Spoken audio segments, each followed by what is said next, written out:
মুসা আলাইহিস সালাতু ওয়াস সালাম আল্লাহর কাছ থেকে খবর পেয়ে আল্লাহর অর্ডারে তার উম্মতদের নিয়ে হিজরতের জন্য রওনা করেছেন। এই কথা শোনার পরে ফেরাউনের লোকেরা রওনা দিয়েছে, তাদেরকে ধরে ফেলবে। মুসা আলাইহিস সালাতু ওয়াস সালাম তার লোকজন নিয়ে লোহিত সাগরের পাড়ে পৌঁছে গেছে, কিন্তু এসে দেখে নদী পার হবার মতো, সাগর পার হবার মতো কোনো যানবাহন নাই, নৌকা নাই, জাহাজ নাই। মুসা আলাইহিস সালাতু ওয়াস সালামের জনগণ বড় ক্ষেপে গেছে মুসা আলাইহিস সালামের উপরে। তারা বলছে, মুসা তুমি আমাদের কত বড় বিপদে ফেলালে, সামনে লোহিত সাগর, পিছনে ফেরাউনের লোক, এখন তো আমাদের নিশ্চিত মরা লাগবে। আগে আমরা ফেরাউনের গোলামি করে খাইতাম, তাও তো মরা লাগতো না, কিন্তু ওরা জানে না গোলামি করার চাইতে শহীদি মরণ মুমিনের কাছে হাজার গুণ উত্তম।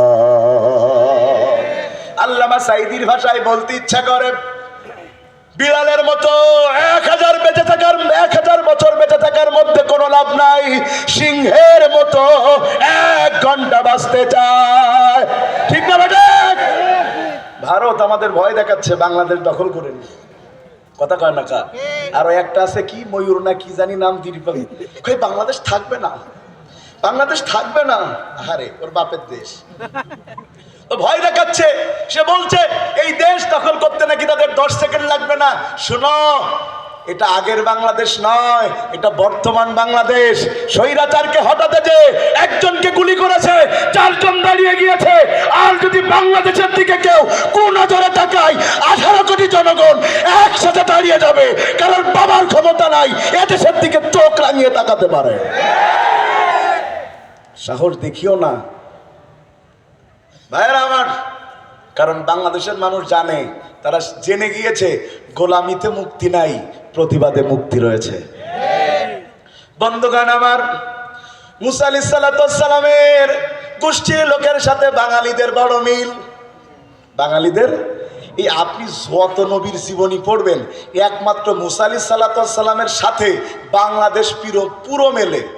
বাংলাদেশের ফেরাউনগুলো মিশরের ফেরাউনের মতো, বাংলাদেশের ইমানদার গুলো মুসা আলাইহিস সালামের মতো, আর বাংলাদেশের জনগণ গুলো বনি ইসরাইলের মতো। অল্প তো অধৈর্য হয়ে যায়, কথা কয় না? অল্পতে আমরা অল্পতে 17 বছর মার ধর জেল জুলুম খেয়ে 3 মাস যাইত না যাইত কষে আগে ভালো ছিলাম। ধৈর্য নাই, যে কটা বলবে আগে ভালো ছিলাম ধরবেন, 10 বছর আয়না ঘরে রাখবেন, বের করে বলবেন চাচা আসসালামু আলাইকুম, কেমন ছিলেন, প্রশ্ন করবেন। ভাইয়েরা আমার, মুসা আলাইহিস সালাতু ওয়াস সালামের লোকেরা বলল, মুসা এখন আমাদের কি হবে? মুসা আলাইহিস সালাম কয়, চিন্তার কোনো দরকার নাই, আলা ইন্না নাসরাল্লাহি করিব। বান্দার বিপদ যত বেড়ে যায়, আল্লাহর সাহায্য তত নিকটবর্তী হয়ে যায়। লাঠি দিয়ে আঘাত করলেন, 12টা রাস্তা হলো। ব্রিজের মতো হয় নাই, বরং ওই সাগরের নিচ দিয়ে শুকনো রাস্তা বের হয়ে গেছে। ওই পানিগুলো পাহাড়ের মতো 12টা হয়ে দাঁড়ায় গেছে। সুবহানাল্লাহ কইতে ইচ্ছা করে না? মুসা আলাইহিস সালাতু ওয়াস সালাম তার লোকজন নিয়ে বের হয়ে চলে গেছে। কিছুক্ষণ পরে ফেরাউন আর তার লোকজন হাজির। আয়েশা দেখে 12টা রেডিমেড রাস্তা হয়ে আছে। ফেরাউনের লোকেরা বলল, খোদা আমরা বোধহয় রাস্তা পার হব বলে তুমি আগেই বানাই রাখছো। ফেরাউনের বড় স্বভাব ছিল, যে যা করুক নিজের নামে চালাই দিত। কথা কয় না কা? আরে আমাদের দেশের ফেরাউনেরাও সব নিজের নামে চালাই দিত। সুন্দর করে কয়, মোবাইল কে দিয়েছে, মোবাইল কে দিয়েছে, অমুক দিয়েছে। পোলাপান আইফোন কিনতে যে কিডনি বেচে, কথা কয় না কা? মোবাইল সে দিয়েছে। শুনেন, অন্যের দেয়া জিনিস নিজের নামে চালিয়ে দেয় যারা, ফেরাউন তারা। গোটা দেশে 560টা মসজিদ হয়েছে। কয়টা? না বাংলাদেশ সরকার কোনো টাকা দিয়েছে, না কোনো দলের লোকেরা কোনো টাকা দিয়েছে। আহারে, পুরো টাকা দিয়েছে সৌদি আরব। সারা দেশে ঘুরে আর বলে আমরা মসজিদ বানাইছি, আমরা মসজিদ বানাইছি। কথা বুঝেন না বোধহয়? শোনেন, অন্যের টাকায় মসজিদ বানায়া নিজের নামে চালায় যারা, এ যুগের মহিলা ফেরাউন তারা। ভাইয়েরা আমার, ফেরাউনের লোকজন বলল, চলো যাই, ঢুকে যাই রাস্তায়। ভাই ওয়াজ বোঝা যাচ্ছে তো নাকি? আমি একটুখানি গরম হুজুর তো, ভেবেন না যে 5 তারিখের পরে, 5 তারিখের আগে আরো গরম ছিলাম, এখন একটু কমে গেছি, কারণ এক পক্ষে ঝগড়া বেশিক্ষণ হয় না, তো ঝগড়া দাসাত করবো সে তো নেই, একা কতক্ষণ ছিল আর কি ওই আর কি। নারায়ে তাকবীর। ফেরাউন তো বুঝতে পারতেছে রাস্তায় ঢুকবো কি ঢুকবো না, আল্লাহ যে কি বুদ্ধি করেছে। ওরে শোনেন, ফেরাউনের লোকেরা আল্লাহ না চিনলেও ফেরাউন তো চেনে। ঢুকে পড়েছে, ঢোকার পরে পানি যখন ভাঙতে শুরু করেছে, ফেরাউন বুঝতে পেরেছে তার নিশ্চিত মৃত্যু, তার মরণ কেউ ঠেকাতে পারবে। পানি খায়, চুবানি খায়। ফেরাউন যখন নিশ্চিত মৃত্যু বুঝে ফেলেছে, ফেরাউন বড় বুদ্ধিমান রাজনীতিবিদ ছিল, ফেরাউনের বুদ্ধি না থাকলে তো আর 1700 বছর ক্ষমতা চালাতে পারত না। তখন ফেরাউন কি বলল, আল্লাহ কোরআনে বলে দিয়েছে, হাত্তা ইযা আদরাকাহুল গরাকু ক্বালা আমানতু আন্নাহু লা ইলাহা ইল্লাল্লাযী আমানাত বিহি বানু ইসরাঈল ওয়া আনা মিনাল মুসলিমিন। ফেরাউন যখন তার মৃত্যু নিশ্চিত, সেবার বলল, আমি ঈমান আনলাম সেই আল্লাহর উপরে যে আল্লাহর পরে ঈমান এনেছে বনি ইসরাইলের লোকেরা, আর আমি একটা সাসরা মুসলমান। সারা বছর হুজুর পিটোয়ে ফিরাউন মুসলমান, কথা কয় না, কি পিটায় বাবা? আগে ডায়লগ দিত যে হুজুর পিটোই নিয়ে অনেক দিন দিত না। আপনারা যেভাবে বলছেন মনিরামপুরে মনে এরম ডায়লগ দেওয়ার লোক ছিল না, এখন হুজুরদের গাড়িতে প্রোটোকল দিচ্ছে। ভাইরা আমার, মন দিয়া বুঝেন, খুব মন দিয়া বুঝেন। ফেরাউন বলছে আমি একজন মুসলমান। আরে এক মুসা আলাইহিস সালামের জন্ম ঠেকানোর জন্য হাজার হাজার শিশু পুত্রকে হত্যা করেছে, তার ক্ষমতাকে স্থায়ী করার জন্য লাখো আলমকে হত্যা করে ফেরাউন যদি মুসলমান হয়, আমাদের দেশে সকাল কোরআন দিয়া শুরু করে আর রাতে আলেমদের ফাঁসি দেয়, দুই মুসলমানের মধ্যে কোনো পার্থক্য না। আল্লাহ এবার ডাক দিয়ে কয়, আল্লাহ এখন কেন, এখন কেন?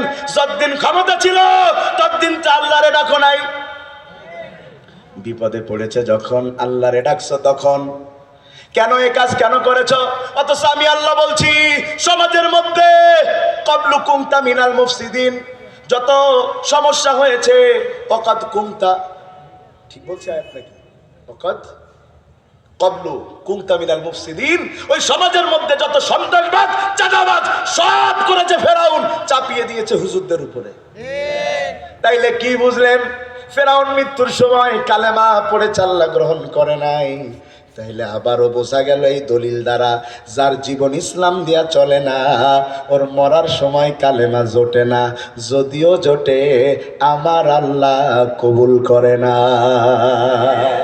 আপনাদের অঞ্চলে জানাজার সালাত হয়? হবে। যদি এই অঞ্চলটা হিন্দু অধ্যুষিত, অনেক ভাইয়েরা এসেছেন আলহামদুলিল্লাহ, তারাও কোরআন শুনলে আমাদের ভালো লাগে, লাগে কি লাগে না? ভাইয়েরা আমার ভালো করে বুঝেন, এই জানাজার সালাত কয় তাকবীরে হয়? সবাই একটু কয় না কয় তাকবীরে? অধিকাংশ লোক তো জানাজার নামাজ জানেও না। অনেক মানুষ তো কয় ঈদুল আজহার জানাজার নামাজ, ঈদুল আজহার, আয় হায় রে, ঈদুল আজহা জানাজা দিয়ে ফেলিস, তাহলে ঈদ তো আর একটা আছে আমাদের, কি বলেন আপনারা? ভাইরা আমার, জানাজার সালাত কয় তাকবীরে? অধিকাংশ মানুষ যায়, নামাজ তো জানে না, খালি যায় কয় ইক্তেদাই তু ভেজাল ইমাম, চুপ করে কিচ্ছু জানে না। তো আপনি যে পড়ছেন না, আপনি মারা গেলে যারা দাঁড়াবে এরাও তো পড়তে জানে না, তা কিছু দোয়া দুরুদ পড়া লাগে কি লাগে না? চতুর্থ তাকবীরের আগে একটা দোয়া আমার বেনা বলে পড়ে, মনিরামপুরে পড়লেও বলবেন, হ্যাঁ, আল্লাহুম্মা গফিরলি হাইয়িনা মাইয়িতিনা ওয়া শাহিদিনা ওয়া গায়িবিনা ওয়া সগীরিনা ওয়া কাবীরিনা ওয়া যাকারিনা ওয়া উনসানা, আল্লাহুম্মা মান আহইয়াইতাহু মিন্না ফাহইহি আলাল ইসলাম ওয়া মান তাওয়াফাইতাহু মিন্না ফাতাওয়াফাহু আলাল। কোনদিন কি অর্থ বোঝার চেষ্টা করেছেন? অনেকে তো দোয়াই জানে না, আবার যারা দোয়া জানে অর্থ হুজুর পর্যন্ত জানে না। আমির হামজা বসে একটা ওয়াজ করেছে না, যে এক ইমাম 24 বছর ধরে দোয়া করে রব্বি হাবলি মিনাস সলিহিন। এক ইয়াং মুসল্লি যে প্রশ্ন করলো, হুজুর এই দোয়ার কি বিশাল দাম? বলতে বিশাল দামি দোয়া। বলতে হুজুর অর্থ কি? কাছে জানি না। চলে গেছে এলাকার বড় ইমামের কাছে, হুজুর এটার অর্থ কি? কয় এটার অর্থ হলো, আল্লাহ তুমি আমার নেক সন্তান দাও। ওই যুবক আবার আগের হুজুরের কাছে রিটার্ন এসছে, কয় হুজুর আপনার ছেলে মেয়ে কটা? তা বলতে 14টা। বলছে দোয়ার অর্থ না বুঝে দোয়া করলি তো 14টাকে 28টে হবে। ফুটবল খেলবে তা বাইরে থেকে আর প্লেয়ার লাগবে না। কি পড়ি এই দোয়ার শেষে আমরা? আল্লাহুম্মা মান আহইয়াইতাহু মিন্না ফাহিহি আলাল ইসলাম। ও আল্লাহ, যদি আমারে বাঁচায় রাখতেই হয় ইসলামের উপরে বাঁচায় রাখো। ওয়া মান তাওয়াফাইতাহু মিন্না ফাতাওয়াফাহু আলাল ঈমান। যেহেতু মরণ দিবা আল্লাহ, ঈমানের উপরে মরণ দিও। এবার বলেন তাইলে কালেমা পড়তে গেলে জীবন চালাতে হবে কি দিয়ে? একটু জোরে বলেন না, কি দিয়া? এই ইসলাম মানা লাগবে 133। জোরে বলেন। আপনাদের সে গুলিস্তানের কাপড় ব্যবসায়ীদের তো গলায় জোর বেশি, ওরা দেখবেন বলে 200 মাল 100। তা বলেন ইসলাম মানা লাগবে 100। আরো জোরে, আরো জোরে। ইসলাম মানা লাগবে 100। 133-এর কোনো খাওয়া নাই। ইসলামের কোনো বিধান পালন করতে পারেন নাই, আল্লাহ মাফ করে দিতে পারে, কিন্তু ইসলামের কোনো বিধান নিয়ে প্রশ্ন তুললে বেঈমান হয়ে মরা লাগবে। আপনি জিহাদ করেন নাই, এটা ভিন্ন কথা, কিন্তু জিহাদকে জঙ্গিবাদ বললে আপনি বেঈমান। আপনি দাড়ি রাখতে পারেন নাই, এটা আপনার ব্যক্তিগত দুর্বলতা, কিন্তু দাড়িওয়ালা দেখলেই যদি আপনার চুলকায় তাদের জঙ্গি মনে হয়, বুঝবেন আপনার রক্তের সাথে আবু জেহেলের রক্তের দারুণ মিল। ভাইয়ের আমার, ইসলাম মানা লাগবে 100।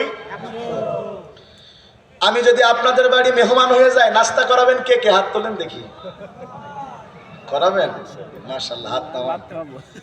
তা আমারে কেউ একজন দাওয়াত করলো, সে নিয়ত করলো আমারে 100 প্রকারের নাস্তা করাবে। কত প্রকার?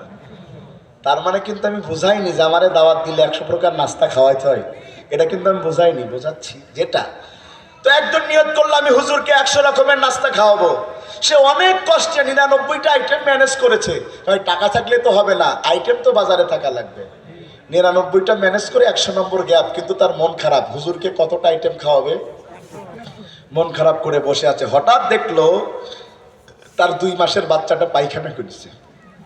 কি করেছে? কথা কয় না, কি করেছে? ও চিন্তা করলো আমি আমার ছেলেকে তো কম ভালোবাসি না, কোটি টাকার বেশি দাম, ওর পায়খানারও তো একটা দাম আছে। সেখান থেকে 100 টাকা পায়খানা তুলে 100 নম্বরে বসিয়ে দিয়ে সেঞ্চুরি পূরণ করে বসে দিয়েছে। আমি গেলাম, যাওয়ার পরে বলছে হুজুর আহলান সাহলান মারহাবান, আসেন নাস্তা খান। আমি খালি নাস্তার দিকে তাকাই, খাই না। কয় হুজুর খান না কি জন্য? আমি বললাম পায়খানা দিস কেন? কয় হুজুর পায়খানা আমার ছেলের পায়খানা তো বিশাল দাম। আমি বললাম খাবার খাইতাম না। হুজুর কেন? পায়খানা দিলে কি খাওয়া যায়? বলছে হুজুর পায়খানা নাই খারাপ, বাকি 99টা আইটেম তো ভালো। আমি বললাম শোনো, যে প্লেটের মধ্যে পায়খানা থাকে ওই প্লেটে যত দামি খাবার থাকুক, কোনো রুচি সম্পন্ন মানুষ জীবন থাকতে ছুঁয়ে দেখবে না। বাকি 99টা আইটেম ভালো, মানুষ খেলো না কেন? এক পায়খানার কারণে বাকি 99টা নাস্তার মান নষ্ট হয়ে গেছে। আপনি আল্লাহর কাছে আমলের প্লেট সাজিয়েছেন, নামাজ, রোজা, হজ, যাকাত, তাসবিহ, তাহলিল, সাদাকা, জিকির, তাজকিয়া, তাসবিয়া সব করেছেন, কিন্তু আপনি 100 নম্বরটা মানুষের পায়খানার চাইতে খারাপ। আপনি আল্লাহর আইন বাদ দিয়ে মানুষের আইন বাস্তবায়নের প্রচেষ্টা করেছেন। আপনার বোঝা উচিত পায়খানাটাও মানুষ ঘরের মধ্যে বানায়। কথা বলে না, বানায় না? আরে পায়খানার পাশ দিয়ে তাও হেঁটে যাওয়া যায়। দুনিয়ার পায়খানার চাইতে মানুষের তৈরি করা আইন, মানুষের তৈরি করা বিধান, মানুষের তৈরি করা দল, মানুষের তৈরি করা নেতা পায়খানার চাইতে নিকৃষ্ট। ওই প্লেটে ওই আমলে সব সাজিয়েছেন।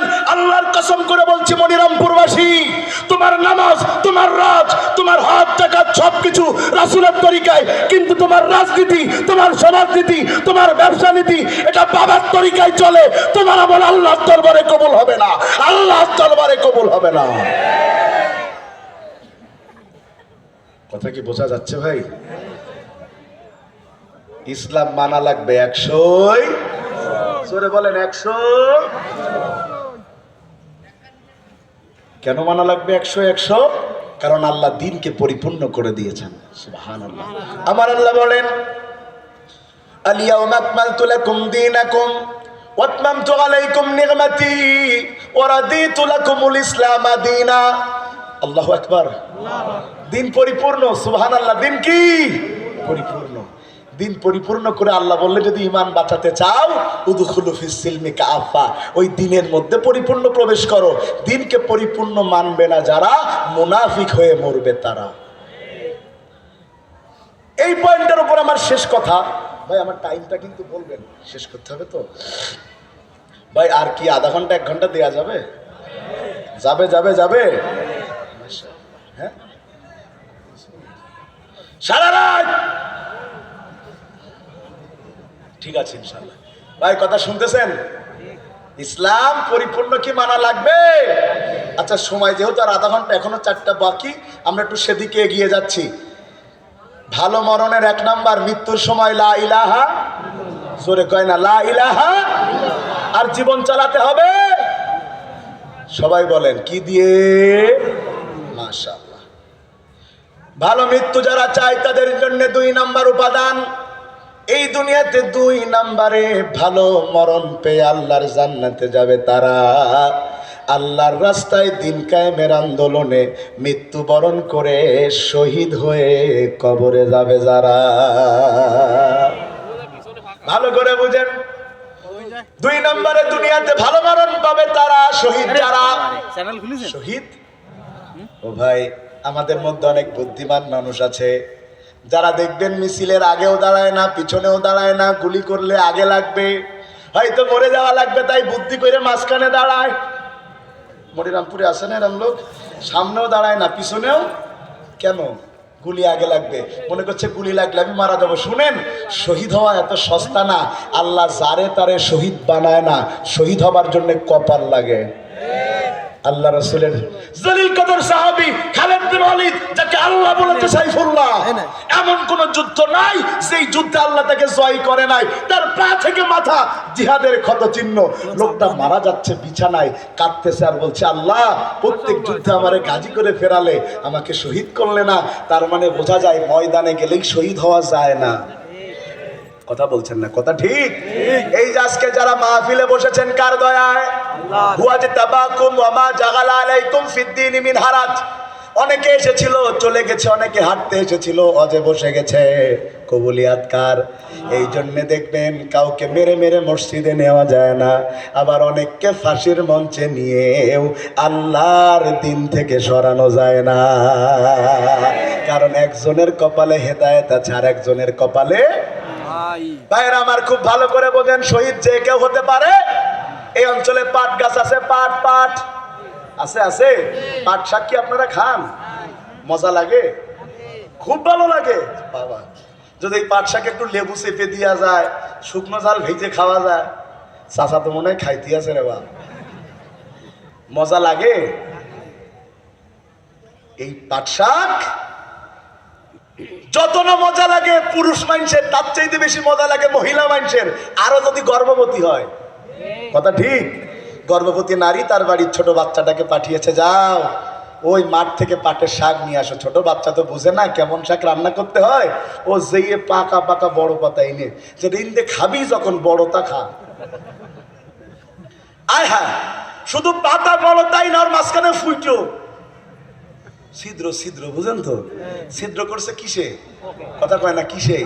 2টো জিনিস খুব ছিদ্র পাওয়া যায়, একটা টাকা একটা পাতা। তো পাতা নাই, ছিদ্র করলো পুকায়, টাকা ছিদ্র করলো কারা? ওরে ব্যঞ্জন খন যারা। কথা কয় না কা? বিড়ির আগুনি সব টাকা ফুটো করে ফেলি। ওই টাকা বাসওয়ালা, রিক্সাওয়ালা, বাইকওয়ালা কেউ নেয় না, ফি সাবিলিল্লাহ বলে মসজিদে দান করে দেয় ফুটো টাকা। বছর শেষে এতটা জমা হয়ে যায়। হুজুর বলছে করবো কি, আবার না আনলি তো হুজুর পিটবে। কথা কয় না কা? ভাইয়েরা আমার, নারীটা ডাক দিয়ে বলছে, ছোট মানুষ তুমি পাট শাক আনলে বড় পাতা আনলা কেন? তুমি কি জানো না পাট শাক রান্না করতে গেলে যে কোনো পাতায় হয় না, পাতাটা পরিষ্কার লাগে, কোনো পোকা লাগা হলে হয় না। দুনিয়াতে পাট শাক খাইতে গেলে যদি বান্দা যে কোনো পাতা গ্রহণযোগ্য না হয়, পোকা লাগা পাতা যদি রান্না করা না যায়, লাখো কোটি মানুষের মধ্য থেকে আল্লাহ তোমারে শহীদ করবে। পোকা লাগা ইমানদার হলে করবে না। ইমানের পরীক্ষায় উত্তীর্ণ যারা এই দুনিয়াতে কেবলমাত্র শহীদ হয় তারা। দুই নম্বরে শহীদ হয় যারা বিনা হিসাবে জান্নাতে যায় তারা, সুবহানাল্লাহ কইতেছ না করে না। তিন নম্বরে শহীদ হয় যারা মরে না তারা, সুবহানাল্লাহ কইতেছ করে না। আপনারা বুঝে শুনে উত্তর দিবেন। এ দেশে জীবন্ত মানুষের যত না পাওয়ার, মরা মানুষের তার চেয়ে বেশি পাওয়ার। কথা কি ঠিক? ঠিক। আমার তো বড় বক্তা বসে আছে রে বা, ঠিক কয়েছেন ভাই। আমাদের দেশে জীবন্ত মানুষের চেয়ে মরা মানুষের পাওয়ার বেশি, বিশ্বাস হয়? আব্দুল গফুর সাহেব মারা গেছে 12 সালে, কয় সালে? 22 সালে বোমা মারা মামলার 1 নম্বর আসামি, তার মানে কবরতে বোম মেরেছে। কি পাওয়ার আমাদের, আমরা কবরতে বোম মারি। কত কয় না কা, যেখানে যা ঘটে আমরা করি, তার মানে আমাদের পাওয়ার হচ্ছে বড় পাওয়ার কারণ আর নেই। আর এ দেশে মরা মানুষের কত দাম। বগুড়ায় গেলাম, পত্রিকা সেই 16 সালে আব্দুল বারী ভাই আমাকে দেখাচ্ছে, পত্রিকায় শিরোনাম করা হয়েছে 40 জন মরা মানুষ 400 কেজি চাল কাঁচা খেয়ে ফেলেছে। 40 জন, এ কথা বিশ্বাস হয় ভাই?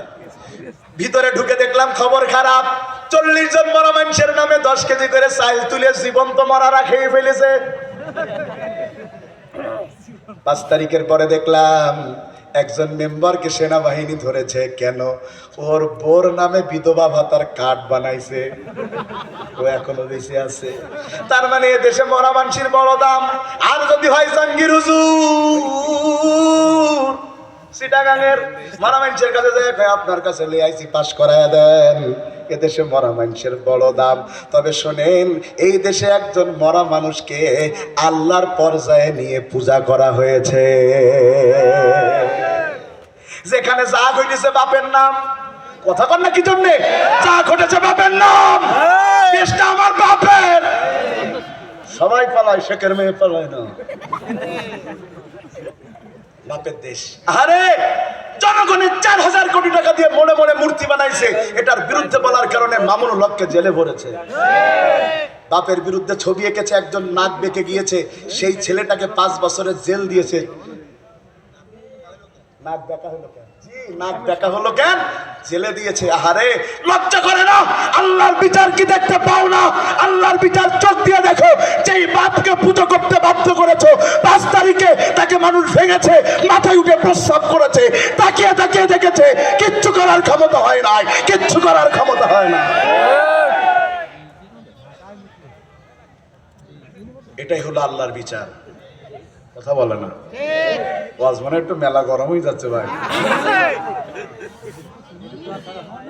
চাচা এটা ঠিক করেছে। 5 তারিখের পরে বড় বিপদে, গরম ওয়াজ না করলে শ্রোতা চলে যায়। ফজরের নামাজ পড়ে যাবেন চাচা, আমি সারা রাতে ওয়াজ করবেন। চাচার যে ইচ্ছা, আল্লাহ মাশাআল্লাহ। আপনারা থাকবেন কিছুক্ষণ ইনশাআল্লাহ, ভাল লাগতেছে মাশাআল্লাহ। ভাইয়ের আমার মন দিয়া বুঝেন, খুব মন দিয়া বুঝেন। শহীদরা মরে না তার মানে জীবন্ত হইতে পারে না, না না। ওয়ালা তাকুলু লিমান ইউক্তালু ফি সাবিলিল্লাহি আমওয়াত বাল আহইয়াউ ওয়ালাকিন লা তাশউরুন। শহীদরা মরে না তার মানে কি? 1500 বছর আগে হযরত হামজা শহীদ হয়েছে উহুদের ময়দানে, এখনো তার নাম মোমেনের মুখে মুখে। কারবালায় শহীদ হয়েছে হযরত হুসাইন, তার নাম মোমেনের মুখে মুখে। সাইয়েদ কুতুব আমার ভাই হয় না, সাইয়েদ কুতুব আমার চাচা হয় না, বাবা হয় না। সাইয়েদ কুতুবের বাড়ি মিশরের। সাইয়েদ কুতুবের সাথে আমার ভাষার মিল নাই, দেশের মিল নাই, রক্তের মিল নাই। সাইয়েদ কুতুবের নাম ঘরে ঘরে কেন? কারণ তাকে আল্লাহর রাস্তায় শহীদ হতে হয়েছে। শহীদ হবে যারা, তাদের নাম জীবনে মুছা যাবে না। আল্লাহর কসম, বাংলাদেশ থাকবে যতদিন, আল্লামা সাঈদী সহ যাদেরকে শহীদ করা হয়েছে তাদের নাম বাংলাদেশে থাকবে ততদিন। এটার নাম হলো শহীদরা মরে। 4 নম্বরে যারা শহীদ হয়, যারা শহীদ হয়, আমার রাসূলের হাদিস, যত কষ্ট দিয়ে তাদের মারা হোক না কেন, পিঁপড়া কাটার যন্ত্রণাও তারা পায় না। সুবহানাল্লাহ সুবহানাল্লাহ। আমাকে শহীদ করে সেই মিছিলে শামিল করে নিও, যেই মিছিলের নেতা কাদের মোল্লা আল্লামা সাইদি। আল্লাহর ছিল যারা অতি প্রিয়, শামিল করে নিও। ভাইরা আমার, আল্লাহর রাস্তায় মারা গেলে কেন তাদের কষ্ট হয় না? ওই যে সর্বপ্রথম যাকে দেশে ফাঁসি দিয়ে শহীদ করা হয় মোল্লা সাহেবকে, যেদিন তার লাশ দাফন হচ্ছিল, তার জানি কি একজন ভিডিও করেছে, তার নাক দিয়ে রক্ত বের হচ্ছে, তার গলাটা ফাঁসির রশির কারণে চিরে গিয়েছে, সেলাই দেয়া লেগেছে, তার পায়ের রক্তটা কেটে দেওয়া হয়েছে, সারা শরীর তার রক্ত দিয়ে ভরা। যিনি ভিডিও করেছেন তিনিও কাঁদছেন, যারা দেখেছেন তিনিও কাঁদছেন, আমরাও কাঁদি। কিছুক্ষণ পরে কান্না বন্ধ। আমার মা কয়, কি হয়েছে তোমার? এত কষ্ট দিয়ে তারে মারলো, কত খারাপ লাগছে। আমি বললাম, মা তুমি কষ্ট পাচ্ছ, আমি পাচ্ছি না। তুমি যে ভাবছো তাকে কত কষ্ট দিয়ে মারা হয়েছে, তুমি জানো না রাসূলের হাদিস, যত কষ্ট দিয়েই মারা হোক না কেন, শাহাদাতের মর্যাদার কারণে কোনো কষ্ট সে পায় না। দলিল নেন দলিল। আল্লাহ রাসূলের জলিল কদর সাহাবী দ্বিতীয় খলিফা হযরত ওমর, তার আমলে রোমান সম্রাট কার্জিয়াসের সাথে মুসলমানদের একটা যুদ্ধ হয়। সেই যুদ্ধে মুসলমানদের সৈনিক সংখ্যা 3000, কাফেরদের সৈনিক 1,10,000। 10 দিন ধরে যুদ্ধ হয়েছে, তারপরেও মুসলমানদের তারা পরাজিত করতে পারে নাই। তারা মিটিং বসালো, কেন তাদের পরাজিত করা যায় না। মিটিংয়ে তারা সিদ্ধান্ত নিল গোয়েন্দা সংস্থার লোক পাঠানো হবে, তারা দেখে এসে বলবে এমন কি শক্তি তাদের মাঝে রয়েছে যার কারণে তাদের অস্ত্র কম, খাদ্য কম, ঘোড়া কম, সৈনিক কম, তারপরেও তাদের হারানো যায় না। গোয়েন্দা সংস্থার লোকজন চলে গেছে, রিপোর্ট এনেছে, ও বাচ্চা কার্জিয়াস, কিয়ামত পর্যন্ত যুদ্ধ করলেও মুসলমানদের হারাতে পারবা না। আল্লাহু আকবার। কেন কেন কেন? ডাক দিয়ে বলছে, বাদশাহ ও সারা দিন না খেয়ে ওরা যখন জিহাদ করে, জিহাদ শেষ করে যখন রাতের বেলা তারা চলে যায়, যখনই তারা সেজদা দেয়, আমার আল্লাহ পুরাপুরি আগামীকাল যুদ্ধ করার মতো শক্তি তাদের শরীরে আমার আল্লাহ যোগ দেওয়া দেয়। ওদের ঘোড়াগুলো এত শক্তিশালী, ওদের ঘোড়াগুলো যখন ছোটা শুরু করে খালি ধুলা দেখা যায়, ঘোড়া দেখা যায় না। বাচ্চা ডাক দিয়ে বলে, ওদের এত ঈমান? বলে, হ্যাঁ হ্যাঁ ওদের বড় ঈমান। বাচ্চা বলে, তাইলে ওদের মধ্য থেকে একজনকে ধরে আনো, তার ঈমান দেখতে চাই। কোন শক্তির বলে তারা যুদ্ধে জয়লাভ করছে? তাদের সৈন্য নাই। আমাদের সৈন্য না থাক, আমাদের সাথে একজন আছে, তিনি কে? আসুক না যত বাধা, যত ঝড় সাইক্লোন, রাসূলের পথে মোরা চলবই, এ জীবন বাজি রেখে দিনের নিশান মোরা বাংলার আকাশে ওড়াবো। মোরা কামানের মুখোমুখি দাঁড়িয়ে, মোরা কামানের মুখোমুখি দাঁড়িয়ে আল্লাহু আকবার বলবো। আসুক না যত বাধা, যত ঝড় সাইক্লোন, রাসূলের পথে মোরা চলবই। ঠিক না? ঠিক। বাদশা বলল, তাইলে ওদের একজন ইমানদার ধরে নিয়ে আসো। বলছে, বাচ্চা ধরতে তো যাবো, কয়জন দিবেন? ভাই 15-20 জন যাও। কয়, বাচ্চা তাহলে তুমি যাও। বলে, মানে কি তুমি যাও মানে? বলছে, হ্যাঁ তুমি যাও। ওই 10-12 জন ধরতে যাবো, আর একবার কেউ দেখে নারায় তাকবীর বলবে, ওদের লোকের একটাও বাড়ি দিতে পারবো না। কি করবা? আমি হজের মধ্যে চা খাইনি, তা আজ একটু খালাম। খাইনি কেন? একটু অভদ্রতাও দেখাই। আর ওই জীবনে একদিন হজ করছিলাম, ওই চা খাচ্ছি আর জিকির করতে দিছি, তা জোর হচ্ছে না। তা বললাম, তো জোরে পড়েন। এক যুবক বলছে, চা খাবেন আপনি আর জোরে পড়বো আমরা? তারপর থেকে আসলে আমি চাটা খাই না, তবে আজ একটু আমি দূরে ছিলাম তো, ঠান্ডা লেগে গলা বসে গেছে, তো একটু খেয়ে ফেলেছি। রাগ করেননি তো ভাই? ভাইয়েরা আমার, বাচ্চা বলছে, তাহলে কয়জন গেলে একজন ধরে আনা যায়? বলে, 10,000 গেলে একটা ধরা যায়। তাহলে আর যুদ্ধ করতে হবে না, চলো বাড়ি যাই। কিন্তু বাদশার মনে এত রাগ হয়েছে, বলছে 10,000 গেলেও যা, তাও একটা ধরে আন, আমি দেখতে চাই ওদের ইমানের শক্তি কি। সুবহানাল্লাহ কইবেন না? 10,000 লোক রওনা দিয়েছে, কিন্তু সামনে দিয়ে যায় নাই। সামনে দিয়ে কেন যায় নাই? যদি ওরা দেখতে পেয়ে খবর দিয়ে দেয়, তাইলে এদের তো সবার কবর দিয়ে দেবে। এজন্য ওরা পিছনের দরজা দিয়ে রওনা দিয়েছে। দেখবেন যুগে যুগে যখন বাতিলেরা হকপন্থীদের সাথে লড়াই করতে না পারে, তখন তারা পিছনের দরজা দিয়ে ষড়যন্ত্র করে, দিনের কাজ রাতে করে, ভোটের মাঠে মানুষ না পাইলে কুত্তা খাড়া করায় দেয়। কথা ঠিক, কথা ঠিক। আয় হায়, চাচা ভোট দিতে গেছ, অফিসার বলছে আপনার ভোট হয়ে গিয়ে, বলছে কি কিরাম কইলে তুমি, তুমি কিরাম কইলে? আমার হাতে কোনো তো চাচা ও বাদে হয়ে গে। চাচা চলে যাচ্ছে, ডেকে বলছে চাচা চাষিরও আসার দরকার নেই, বাড়িতে কয়ে দিয়ান তার ভোট হয়ে গে। শুনে চাচা তো সেই কান্না শুরু করেছে, মহা মুসিবত, কাঁদছো কেন? বলছে কানবো না মানে, তোমার চাষি কত বড় বেঈমান, 50 বছর আমার সাথে সংসার করে মইল, ভোট দিতে এইলো, কিন্তু আমার সাথে দেখা করলো না। কথা শুনতেছেন আপনারা? আরে এইভাবে জনগণের ভোট জোর করে নিয়ে ক্ষমতায় যে অবৈধ, তারপরেও বলে পদত্যাগ করিনি। তুই তো বৈধই না, তোর পদত্যাগ কিসের? যে বৈধ না তার পদত্যাগ কিসের? ভাইয়েরা আমার, চলে গেছে 10,000 মানুষ জঙ্গল দিয়া, জঙ্গলের পাশে প্রিয় ভাইয়েরা আমার সেখানে রয়েছে একটা ক্যাম্প, সেই ক্যাম্পে 301 জন মুসলিমরা রয়েছে, একজন কমান্ডার আছে, নাম তার আব্দুল্লাহ, বাকি 300 জন আছে তার অধস্তন। ভাইয়েরা আমার, যদি এটা একটা কিচ্ছা, সহি কিচ্ছা, একদম সহি বর্ণনা, কিন্তু আমি একটা দলিলের উদ্দেশ্যে কিচ্ছাটা সামনে এনেছি, এমনি শুধু কিচ্ছা শোনানোর ইচ্ছা নাই। ভাইয়েরা আমার, যেই সময় তারা পৌঁছিয়েছে তখন মাগরিবের আজান হচ্ছে। কিসের আজান? আজান শুনে ওরা তো অবাক, কারণ এখনকার মতো তার অনলাইনের যুগ না, রোম থেকে তারা কখনো আজান শোনে নাই। আজান শেষ হয়েছে, ইকামাত শেষ হয়েছে, মানুষেরা 3টা লাইনে দাঁড়িয়ে গিয়েছে, মুসল্লিরা সুবহানাল্লাহ, 3টা লাইনে 300 জন দাঁড়িয়ে গেছে, কোনো বক্রতা নাই। ইমাম সাহেব এবার মাগরিবের সালাত শুরু করেছেন। আব্দুল্লাহ বিন হুযাইফা, মাগরিবের তেলাওয়াত জোরে না আস্তে? সবাই বলেন জোরে না আস্তে?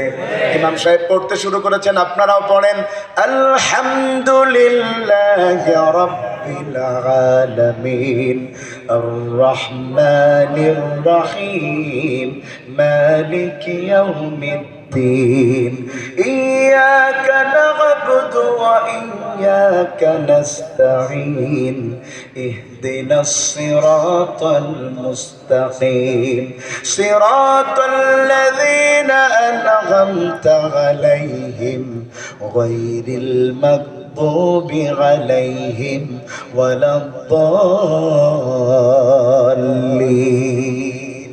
তেলাওয়াত শুনে তারা অবাক হয়ে গেছে, কারণ তারা এর আগে তেলাওয়াত শুনে আর শুনে দুনিয়ার সবচেয়ে আকর্ষিত তেলাওয়াত কোরআনের সুর, কোরআনের চাইতে ভালো সুর আর হতে পারে? 70 বছর বয়স, একই মসজিদে নামাজ পড়ে, এক ইমাম বারবার সূরা ফাতিহা পড়ে, কোনোদিন কোনো মুসল্লি বলে নাই যে তুমি এই তেলাওয়াত বাদ দাও, আর কত শুনবো। কারণ জীবন পুরনো হতে পারে, সূরা ফাতিহা কখনো পুরাতন হয়। আবার আমাদের সমাজে যখন গান চলে, এই গানগুলো দেখবেন 2-4 দিনে তো চলে, হাটে ঘাটে মাঠে পায়খানায় চলে, কত ঠিক কিনা? 2-6 মাস পরে দেখবেন মানুষ তো দূরে থাক, কুত্তায়ও আর শোনে না, কথা ঠিক? এক লাইন বলি, গান বলবো না, খালি বুঝাচ্ছি যে একটা গান কি চলা চলিস এখন কেউ শোনে না। আমার কাছে নাই গো বুবু কাঁচা বাদাম, এই আমি বলার আগে কারোর কি মনে আসছিল এরকম একটা গান আছে? কি পরিমাণ চলেছে, গানের কোনো নামগন্ধ নাই, কিন্তু কোরআন কখনো পুরাতন হবে না। কথা শর্টে আনি, আমার তো মনে হয় 3 মিনিট সময় আছে রে বা,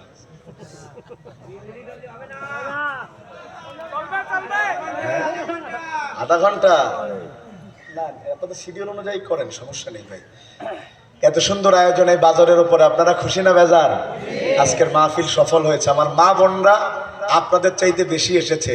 আর আমার আগে মুহতারাম অ্যাডভোকেট গাজী এনামুল হক ভাই পুরা ওয়াজ আজকে মা বোনদের জন্যই উৎসর্গ করেছে, ঠিক কিনা বলেন? প্রিয় ভাইয়েরা, এই কোন যাচ্ছেন? ও আবার আসবেন তো চাচা? ঠিক আছে, আমার পরে এখন আমার বেনাপুলের আর মনিরামপুরে 2 ভাই আসবে, থাকাই তো লাগবে। কি দারাজ কণ্ঠ, ইনশাল্লাহ শুনতে পারবেন কিছুক্ষণের মধ্যে। ভাইয়েরা আমার, নামাজ 2 রাকাত তেলাওয়াত জোরে হয়েছে, আর 1 রাকাত, কথা কয় না, 1 রাকাত। কাফের সৈনিকরা মনে করছে ওদের তো মনে মরার ভয়, বলছে আমরা যে এসেছি ওরা মজাই টের পাইছে, তাই আস্তে আস্তে আমাদের কেমনে ধরবে তাই পরিকল্পনা করছে। ভাইয়েরা আমার, নামাজ শেষ হয়ে গেছে, বাকিরা চলে গেছে ক্যাম্পে। একজন দাঁড়ায় আছে, তিনি ইমাম। ইমামের কাছে যায়, এরা বলতেছে আপনি যে জিনিসটা পড়ছিলেন বড় ভালো লেগেছে, আমরা শিখতে চাই। ইমাম মানুষ, মন নরম, বলছে শিখাবো। বলছে আমি তো একা শিখবো না, আমার বউ বাচ্চারা জঙ্গলের পাশে বাড়ি, তারাও শিখবে। বন্ধুগণ আমার, এই কথা শুনে তিনি রওনা দিলেন তাদেরকে কোরআন শেখানোর জন্য। সুবহানাল্লাহ। রওনা দিয়েছেন। উনি যখন জঙ্গল দিয়ে বের হয়, প্রত্যেক গাছের গোড়া থেকে একজন বের হয়। উনি জঙ্গল থেকে পুরো বের হয়েছেন। খেয়াল করে দেখেন পিছনে 10,000 মানুষ। উনি বুঝতে পেরেছেন ওনাকে গ্রেফতার করা হয়েছে। উনি যখন বাদশার দরবারের কাছাকাছি পৌঁছে গেছে, বাদশার যেন মনে হচ্ছে 10,000 বিড়ালের মধ্যে একটা সিংহ আমার দিকে এগিয়ে আসছে। তার কাছাকাছি চলে গেল।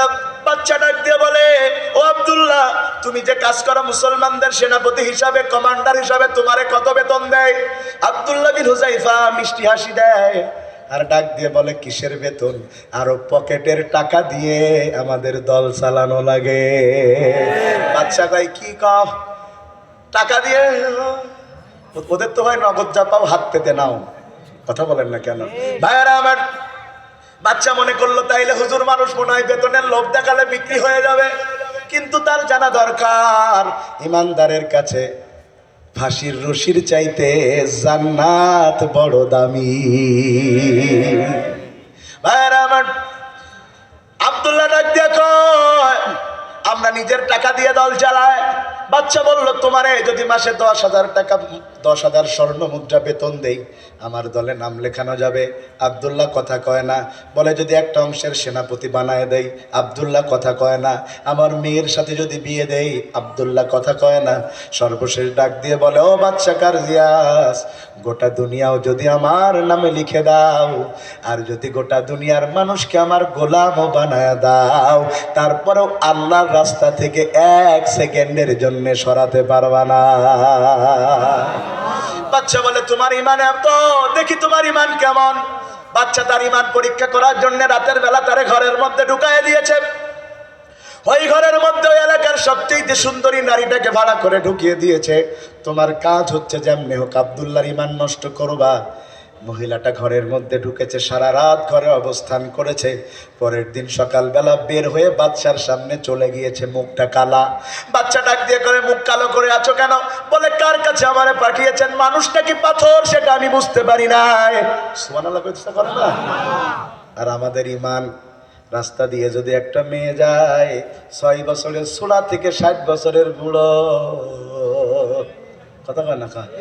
এরাম কে দেখছে? ও চাচা এত বুড়ো টাকা চাও কেন? কয়, দেহ বুড়ো হলেও মন বুড়ো হয়নি। ইমানের গল্প কি শোনাবো? ওরে একটা মহিলা তো সরাসরি দিকে ভিন্ন কথা। যদি ফেসবুকের মধ্যে একটা ছেলেও মেয়ে আইডি খুলে রিকোয়েস্ট দেয়, বল্টু সারা রাত ঘুমোই না। কথা কয় না? মকসেদ সাহেব অ্যাঞ্জেল জরিনা নামে আইডি খুলে বল্টুর কাছে পাঠাইছে। বল্টু ঠিকই সত্যি মেয়ে সারা রাত কথা বলে। 3 মাস যিনি কথা বলেছে এর মধ্যে 50,000 টাকা মকসেদ জরিনার নামে মাইনে দে। 3 মাস পরে বলছে, দেখা করাই লাগে, এত খরচ করলাম তোমার পিছনে। তখন মকসেদ দেখতে ধরা তো খাওয়াই লাগে। বলতে, তুমি আর আমার দেখতেছি আমি মকসেদ। এই কথা শুনে বেচারা এত কষ্ট পেয়ে সেকা খেয়ে বেকা হয়ে জীবনে বিড়ি খায় না, ব্যঞ্জন ধরি। কথা বলছেন না কেন? কিসের গল্প শোনাবো? সাহাবীদের গল্প শুনেন। মেয়েটাকে ডাক দিয়ে বাচ্চা বলে, কি হয়েছে বলো? বলে, সারা রাত চেষ্টা করেছে আমার দিকে তার নজর আনার, কিন্তু বেচারা আমাকে একবার দেখার পরেই সেজদায় চলে গেছে।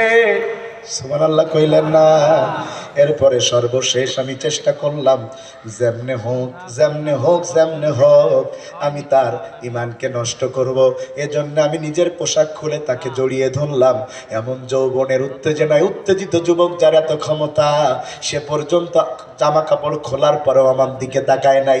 কিন্তু বাচ্চা শুনো, আমি একটা সিদ্ধান্ত গ্রহণ করেছি, যেই ধর্ম তাদের রবের ভয়ে রাতের আধারে একটা নারীকে একা পেয়েও ছুঁয়ে দেখে না, ওই ধর্মের চাইতে সেরা ধর্ম আর হতে পারে না। এই জন্যে ঘর থেকে বের হবার সময় আমি সিদ্ধান্ত গ্রহণ করেছি, ওই ধর্ম গ্রহণ করে আব্দুল্লাহর মতো ইমানদার হয়ে যাব। বাচ্চা ডাক দিয়ে বলে, কি করতে চাইলাম? কি হলো? নিজের সেনাবাহিনী নিজের কি করতেছিলাম, কি হইলো, 45 মিনিটই পার করে দিল, একটু কথা কথি দিল না। ভাইয়ের আমার ভালো করে বুঝেন, কি করতে চাইলাম কি হলো, ঢুকালাম বেঈমান, বের হয়েছে ইমানদার। দাঁড়াও, সর্বশেষ বাচ্চার জিদ উঠে গেছে, সই বর্ণনা এএনএম সিরাজুল ইসলাম সাহেবের লেখা থেকে হাওলা দিচ্ছি। প্রিয় ভাইয়ের আমার, বাচ্চা সর্বশেষ চিন্তা করলো ব্ল্যাকমেইলিং পদ্ধতি করবে। কি সেটা, অনেক সময় আপনি আমারে মারবেন কিন্তু আমি ঈমান হারা হব না। আমার সামনে যদি আমার বাচ্চাটারে মারেন, সহ্য করা বড় কঠিন। এটা মধ্যযুগীয় বর্বরতার একটা, অন্যদেরকে রাজি করানোর জন্য তার নিকটের লোকজনদের মারে। অনেকটা আমাদের দেশের বাংলা সিনেমার মতো। আবার যেন কইেন না হুজুর টিভি দেখে, নাই আমির হামজাবার মতো ধরা খেয়ে যাবে এক মানদানা কইয়ে। সিনেমায় কি দেখতাম ছোটবেলায়, হারামি বলেন না ভিলেন বলেন আপনারা, ভিলেন চাচা কষ্ট ভিলেন, তাহলে ভিলেন, ভিলেন নাম ডিপজল, কি নাম, শাকিব খানের ধরে নিয়ে বলছে জমি লিখে দে, ও বলছে লিখবো না। তখন শাকিব খানের বাপ মা ধরে নিয়ে বলছে লিখবি না, তোর বাপ মা মেরে ফেলবো। তখন মা ডায়লগ দেয়, মরে যাবো যাবো, খবরদার জমি লিখবি না, কথা বলে না কা। এরপর দেখবেন কি সিস্টেমে সেই নায়কের হাতের দড়ি খুলে যাবে, হারামির সাথে ভিলেনের সাথে সেই মারামারি। যেই ভিলেন হেরে যে গুলি করে মেরে ফেলতে যাবে নায়কে, দেখবেন পুলিশ এসে বলবে হ্যান্ডস আপ, খবরদার আইন হাতে তুলে নেবা না। আমাদের দেশে পুলিশ সব কাজে লাস্টে আসে, খালি হুজুর ধরতেই আগে আসে, কথা ঠিক। হুজুরের একসাথে চা খাই দেখলেই মনে করে নাশো কথা করবে। ভাইয়েরা আমার, আব্দুল্লাহ বিন হুযায়ফার ঈমান নষ্ট করার জন্য তার সবচাইতে কাছের বন্ধুকে হাজির করেছে, ডাক দিয়ে বলেছে আব্দুল্লাহ ঈমান যদি না ছাড়ো তোমার বন্ধুরে মেরে দেব। বন্ধু ডাক দিয়ে বলছে আব্দুল্লাহ আমার মতো হাজার বন্ধু যাবে কিন্তু আমার বন্ধুর ঈমান যাবে না। যা আছে মোর সব নিয়ে যাও, ঈমান আমার নিও না। যা আছে মোর সব নিয়ে যাও, ঈমান আমার নিও না। বন্ধুগণ আমার, এই কথা শোনার পরে বাচ্চার এত রাগ হয়েছে, বলছে গরম তেলের মধ্যে আব্দুল্লাহর বন্ধুর পা চুবাতে থাকো ততক্ষণ যতক্ষণ আব্দুল্লাহ ঈমান না ছাড়ে। গরম টকবকে তেলের মধ্যে আব্দুল্লাহ বিন হুযায়ফার বন্ধুর পা চুবাতে শুরু করেছে। বাচ্চার উদ্দেশ্য, যখন তার পা চুবানো হবে তখন সে সহ্য করতে না পেরে কাঁদবে, চিল্লাফাল্লা করবে, হাত নড়াচড়া করবে, তখন আব্দুল্লাহ ঈমান ছেড়ে দিবে। কিন্তু যখন তার বন্ধুর পা তেলে চুবাতে শুরু করা হয়েছে, যত তেলের মধ্যে পা চুবায় আব্দুল্লাহ বিন হুযায়ফার বন্ধু তত বেশি মুস্কি হাসি দেয়। বাচ্চা দেখে অবাক হয়ে গেছে, কয় ওরে নামা, তোর যে তেলের মধ্যে পা চুবাইয়ে দিয়েছে, গরম তেল পুড়ে ক্ষত হয়ে গেছে, নিজের চোখে দেখছি পুড়ে ফ্রাই হয়ে গেছে, তোর কি ব্যথা লাগে না? বন্ধু ডাক দিয়া কয় ও বাচ্চা, তুমি যখনই আমার পা তেলের মধ্যে চুবানো শুরু করেছো তখনই আমার রব, আমার আল্লাহ আমার সামনে জান্নাতের 8টা দরজা টাস টাস করে খুলে দিয়েছে। জান্নাতের সুঘ্রাণ আমার নাকের মধ্যে ঢুকতে শুরু করে দিয়েছে। এই জান্নাতের নাজ নিয়ামত আর সুঘ্রাণ পাওয়ার পর পায়ে পড়ার কোনো যন্ত্রণা আমি বুঝতে পারি না। তার মানে আল্লাহর রাস্তায় শহীদ হয় যারা, এদের কত কষ্ট দিয়ে মারা হোক না কেন, যখন তাদের কষ্ট দিয়ে মারা হয় তাদের চোখের সামনে আল্লাহ জান্নাতের 8টা দরজা এমন ভাবে খুলে দেয়, ওই জান্নাত দেখার পরে তারা কোনো কষ্ট পায় না। এজন্যে তারা জীবন দিতে রাজি, ঈমান হারাতে রাজি না। ভালো মৃত্যু সবাই চাই, বলেন বলেন, চাই চাই চাই। কয় উপায়? 5 উপায়। 1 নম্বর বলেছে মৃত্যুর সময় লা ইলাহা ইল্লাল্লাহ, জীবন চালাতে হবে ইসলাম দিয়ে। 2 নম্বর বলেছি ভাইরা আমার, আল্লাহর রাস্তায় শহীদ হওয়া। 3 নম্বর যেটা বলবে, একটু গায়ে লাগবে, কব একটু গায়ে লাগবেন বলো ভাই, কব কব কব। 3 নাম্বারটা বলেই শেষ করবো ইনশাআল্লাহ। আজকে 4-5 বলতে গেলে রাত 12টা পার হয়ে যাবে। আমি অনেক শর্টে বলছি, শহীদের বর্ণনা আরো 2টা পয়েন্ট আছে, কিন্তু এই একটা পয়েন্টে 1 ঘন্টা পার হলে বাকিগুলো তো শোনা হবে না, এই জন্য ডাইরেক্ট 3 নম্বরে চলে গেলাম। 3 নম্বরে ভালো মৃত্যু পেয়ে কবরে যাবে তারা, ঋণ মুক্ত হয়ে হালাল রিজিক খেয়ে কবরে যাবে যারা। এবার আর সুবহানাল্লাহ কয় না। অনেকে চিন্তা করছে হইলোটা কি, আমি এমন একটা হাদিস আপনাদের এখন শোনাতে যাচ্ছি, বাড়ি যাবেন চিন্তা করতে করতে বাড়ি যাওয়া লাগবে। শোনাবো? ও ভাই, 1 টাকাও ঋণ নেই কারা কারা? হাত তুলে একটু দেখান দিন দেখি। ঋণ নেই আপনাদের কাছে, 1 টাকাও কেউ পাবে না। কিটা কিটা হাত তোলেন বাবা, হাতে দিনে 5-6 জন হইতে না। আর ঋণ আর বাকি তো সব দিনা বোঝা যাচ্ছে, হাত তোলা লাগবে না। ওই সাতক্ষীরায় ওয়াজ করতে গিয়ে বললাম দিনা আছেন কারা কারা হাত তোলেন, সবাই তো তুলেছে। 8 বছরের একটা বাচ্চাও তুলে। আমি বললাম বাপ তুমিও দিনা? বলতেছে কব তুই আমি মঞ্চে আই। ও তো ভয় তোমার কাছে হুজুর মারবে, দিনা করিস কেন? আমি বলছি আই বাপ, তুমি ঋণ হলে কি করে? বাপ তো বলছে আমাদের আঞ্চলিক ভাষায় বলে সাতক্ষীরায় মালাই, আপনারা কি বলেন? আইসক্রিমটা কি বলেন? বলছে আমি মালাই কিনতে গেলাম 20 টাকা দাম, তা 12 টাকা ছিল, 8 টাকা কম পড়িল। আমার বন্ধু সাদিকের কাছ থেকে হাওলাত করেছি। হুজুর আমি আপনার কাছ থেকে চেয়ে দিয়ে দেবো, ছোট মানুষ কিনতে দিবি। আসলে কান্দা চিন্তা নেই, তুই তো 8 টাকা ঋণ তাই কাঁদছিস। আর এদেশের কত দরবর্ষা 8 লাখ কোটি টাকা ঋণ করেও জামার বোতাম খুলে হাঁটতো। কথা বলে আবার দরবেশ ভাই, কোরআনে কিছু কিছু ভুল আছে, হাদিসে একটু বেশি ভুল আছে। কি যে দরবেশ, দাড়ি টুপি দেখলে মনে হয় জান্নাতে চুরি করে দৌড়ি বেরিয়েছে। কথা কয় না কা? আয় হায়, 5 তারিখের পর দাড়ি কেটে ফেলে। হ্যাঁ কথা কয় না। নাম কি বাবা? তার চলে নাকি উনি দাঁড়িয়েছিলেন, তা আসতে পারিনি বলে তার থেকে চলে গেছে। হ্যাঁ এবার পলাবে বলে দাড়ি কেটে পলাচ্ছে। নদীর তো যেয়ে ধরে ফেলেছে পুলিশই। ধরে আনিসুল হকের নিয়ে চলে যাচ্ছে। বলছে আমার এখানে এসছেন কেন? বলছে আত্মকারও দেখছি না। বলছে দরবেশ। পুলিশ বলতেছে কই দেখ চিনা যাচ্ছে না। বলছে চিনবা কি করে? ও তো কেলি ফেলেছে। কাছে যে হ্যাঁ দরবেশ দেখ। দরবেশ বলতেছে আনিসুল হক ভাই, আমার তো পুলিশ চিনতেই পারেনি, তুমি যদি আমার নাম না বলতে আমার তো ধরতো না। বলছে তা হবে না, একসাথে ক্ষমতায় থাকবো জেল খাটবো আলাদা। কথা কয় না। কত টাকা ঋণ করে মেরে দিয়েছে শোনেন। ঋণ করলে কি হয় শোনেন। আরে এ তো বড় লোকদের জন্য ঋণ দেয় ব্যাংকওয়ালারা, আর গরিবের জন্য ঋণ নেওয়ার পদ্ধতি কিস্তি। কথা কয় না। গ্রামীণ, বিরাট, আশা, ঠ্যাঙ্গা মারা আছে আছে আছে। এরা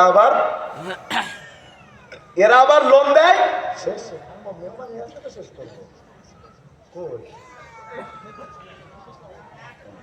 জি ভাইরা, আমি আর সামনের দিকে যেতে চাই না। না না না ও ভাই, গজল শুনলে মন ঠান্ডা হয়ে যাবে তো ইনশাআল্লাহ। প্রিয় ভাইরা, যতটুকু কথা বলেছে আল্লাহ আমল করবার তৌফিক দান করুন। আমার প্রিয় ভাইরা মঞ্চে চলে আসতেছে, তাদেরকে আপনারা ইনশাআল্লাহ সময় দিয়ে মন দিয়ে, আমাদের জেলার সন্তান তারা, তাদের আলোচনা এই গজল শুনবেন ইনশাআল্লাহ, থাকবেন তো ইনশাআল্লাহ। যতটুকু কথা বলেছে আল্লাহ আমল করবার তৌফিক দান করুন। আমাকে দাওয়াত করে এনে সম্মানিত করে কথা বলার সুযোগ দিয়েছে কমিটিকে ধন্যবাদ জানাই। আপনাদের ধন্যবাদ জানাই যে 3 পতন নীরবতায় আপনারা আলোচনা শুনেছেন। আমাদের যে হিন্দু ভাইয়েরা এসেছেন, মা বোনেরা এসেছেন, তাদেরকে ধন্যবাদ আমাদের পক্ষ থেকে যে আপনারা আমাদের কোরআন শোনার জন্য এসেছেন। সার্বিকভাবে সকলকে ধন্যবাদ জানিয়ে আমি আমার কথা আজকে এখানেই শেষ করছি। আসসালামু আলাইকুম ওয়া রাহমাতুল্লাহি ওয়া বারাকাতুহু।